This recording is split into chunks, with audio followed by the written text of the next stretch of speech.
When people imagine the Middle Ages, they often think of knights, castles, and noble quests. But the reality was far darker. Justice was brutal, and fear was one of the strongest weapons of power. Torture wasn't hidden in secret chambers. It was a tool of authority, designed to break bodies, destroy dignity, and terrify entire communities. Across Europe, devices were built not only to punish, but to send a message. Some were simple, like wooden frames to stretch a prisoner until their joints snapped. Others were grotesque, like masks that turned criminals into walking symbols of shame. And then there were machines so infamous, like the Iron Maiden, that they still haunt our imagination today, blurring the line between myth and history. What's most disturbing is that these devices were rarely about justice in the modern sense. They were about control, a confession, a public spectacle, a terrified population. That was the true goal. If you enjoy this kind of content, please like the video and subscribe. And tell me in the comments, where are you watching from, and what time is it right now? Let's uncover the cruel world of medieval torture devices. To understand medieval torture devices, we first need to understand why they existed. In the Middle Ages, punishment was not simply about correcting behavior, it was about power. Authorities, whether kings, lords, or church officials, knew that the most effective way to control people was through fear.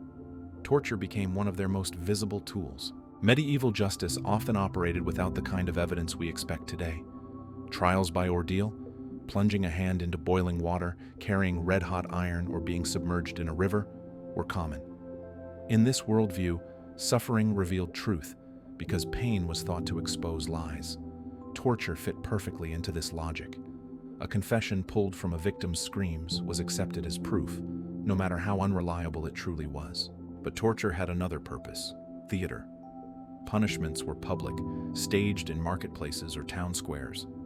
Crowds gathered to watch, sometimes jeering, sometimes silently horrified. What mattered most was the message: this is what happens if you disobey.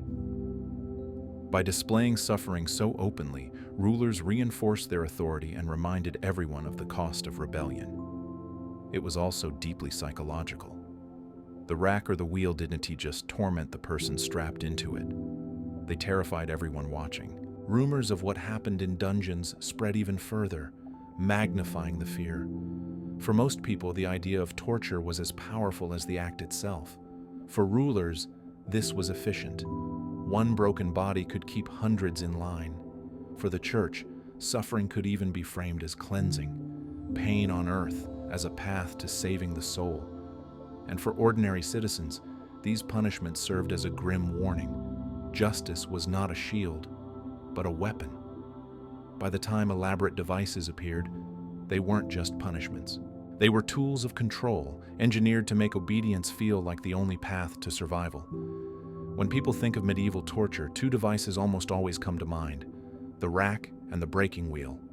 They became infamous not only for their brutality, but because they symbolized the very essence of justice through suffering.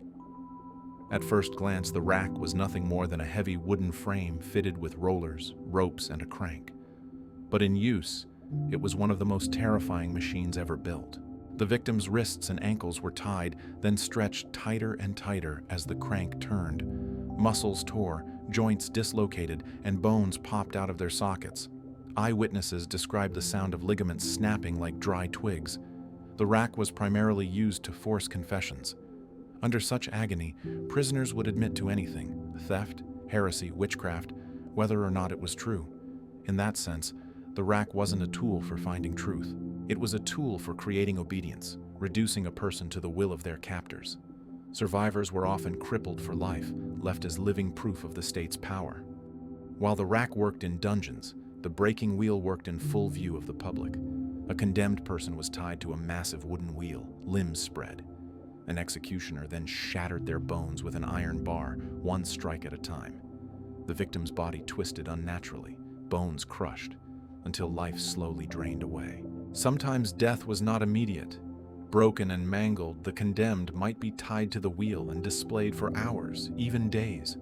Birds pecked at their flesh, crowds mocked, and the wheel itself became a stage for terror. The symbolism was powerful. The rack whispered fear in the shadows of a chamber. The wheels screamed it in the town square. Together, they reminded medieval society that justice was not quiet, nor merciful. It was loud, brutal, and unforgettable. These two devices became so notorious that even today, centuries later, the very words rack and wheel still carry echoes of medieval horror. Not all medieval torture devices were designed to break bones in public. Some were smaller, stranger, and more humiliating, aimed as much at the mind as at the body. Two of the most striking examples are the pear of anguish and the masks of shame. At first sight, it looked like an odd piece of metalwork, a pear-shaped object divided into segments with a screw at its base. When the screw was turned, the pear expanded outward. The device was placed into the victim's mouth, or in more extreme versions, into other orifices. Slowly, painfully, it stretched wider. In the mouth, it could shatter teeth, dislocate jaws, and tear flesh.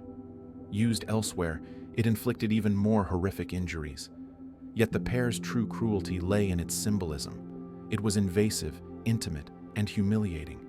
Victims were forced into silence, robbed of their ability to speak or resist. Some historians argue that its actual use may have been less widespread than legends suggest, but its reputation alone gave it a place among the most feared instruments of medieval punishment.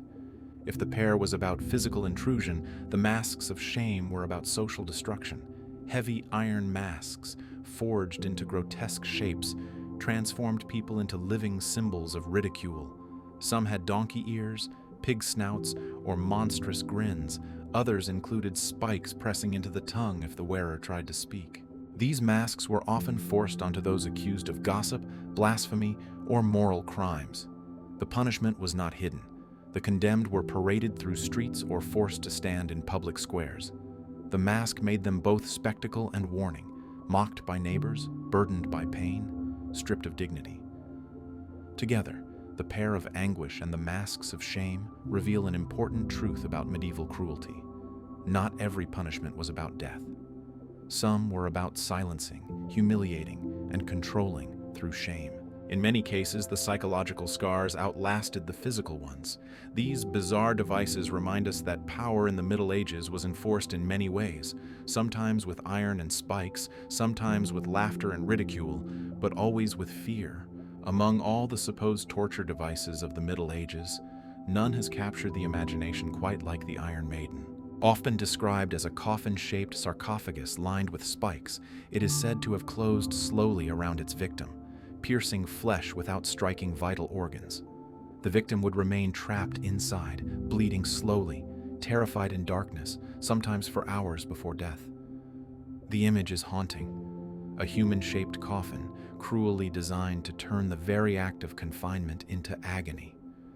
To modernize, it seems to summarize medieval cruelty in one horrific symbol. And yet there is a problem. Historians now believe the Iron Maiden was likely never used in the Middle Ages at all. The first references to such a device appear in the 18th and 19th centuries, when fascination with the Dark Ages was at its peak. Museums displayed reconstructed Iron Maidens as shocking curiosities, claiming they were authentic medieval relics.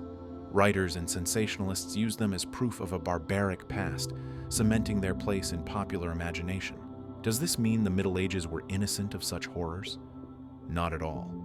Devices like the rack and the wheel were very real, and their cruelty was undeniable. But the Iron Maiden seems to have been a myth built on fragments. Stories of spiked coffins combined with genuine medieval punishments woven into a legend that was too powerful to ignore. Ironically, the Iron Maiden became more effective as a symbol than it ever could have been as a machine. It embodies everything people fear about medieval justice: confinement, slow death, and merciless precision. Whether or not it ever held a real victim, it has held our imagination for centuries, proving that sometimes fear itself is the sharpest weapon. Why do torture devices still fascinate us today? The answer lies less in their mechanics and more in what they reveal about human nature. These machines were never only about punishment. They were symbols of control, stage props in a theater of fear. In medieval towns, punishments were not hidden behind prison walls. They were displayed in marketplaces, churchyards, or city gates. The rack, The wheel or the mask of shame all carried the same message. Authority was absolute, and pain was the price of disobedience. Fear rippled outward from every victim, disciplining entire communities.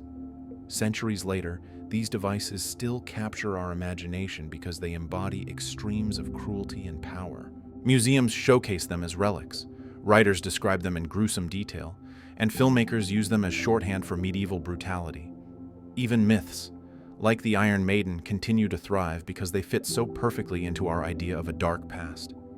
In truth, the fascination tells us as much about ourselves as about history. We are drawn to the edge of horror, repelled and intrigued at the same time. Torture devices remain powerful not only because of what they did, but because of what they still make us feel. The Middle Ages were not an age of constant cruelty, but when justice turned to punishment, it did so with terrifying spectacle. The rack stretched bodies until they broke. The wheel shattered bones in the open square. The pair humiliated, the mask ridiculed, and the Iron Maiden haunted imagination with its spiked embrace. Some of these devices were real. Others were exaggerations or inventions of later centuries, but all of them served the same purpose: to remind people that authority ruled not just over land and law, but over flesh, fear, and the human spirit itself. Centuries later, they still grip us, not as instruments of punishment, but as symbols of a time when pain itself was a language of power. And perhaps that is the most chilling truth. Fear does not fade. It survives, sharpened by memory, echoing through history.